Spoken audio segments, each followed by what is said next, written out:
Драконските затворски казни за обвинетите од случајот 27 април потврдија дека ова беше политички монтиран процес и производ на евидентна неправда.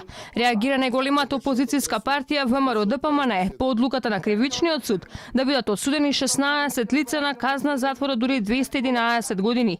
Велат одлуката која е невиден преседан е погребување на правото. Јасно е дека драконските казни се резултат на политички процес во пресрет на изборите.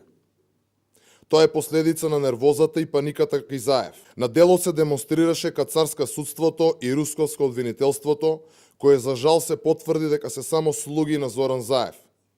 Не ги интересира ниту правото, ниту правдината. Не ги интересираат нити доказите, ниту околностите. Ги интересира само спроведувањето на партиско-политичките нарачки на Заев.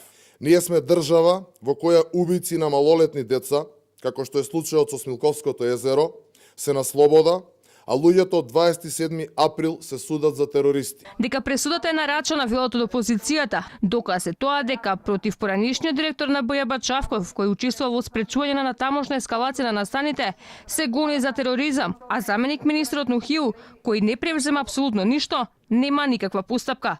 Реагира и од СДСМ. Вела денес обвинителството и судството работат независно и професионално и постапуваат согласно законите, во интерес на граѓаните и во служба на законите и правдината. Прв на социјалните мрежи одлуката на судот ја поздрави и партискиот портпарол Костадинов. Кога правдата ќе затропа наврата, вистинското лице на ДПМН е на виделина, насилства, закан и обиди за убиства, антизападни активности. На 7-годишната затворска казна за Абдулфета Алими, кој беше дел од собраниското обезбедување за време на настаните, реагираат и од Алијанса за албанците. Велат ваквите пресуди се далеко од демократска држава и правда, а човекот кој им го спаси животот на сила не е терорист. Фета Алими денес требаше да биде награден од страна на државата, кој успеа да спаси човечки живот, и тоа на пратеник и лидер на народот како што е Зијадин Села, ставајќи го во опасно сопствениот живот, а не да биде осуден на 7 години затвор.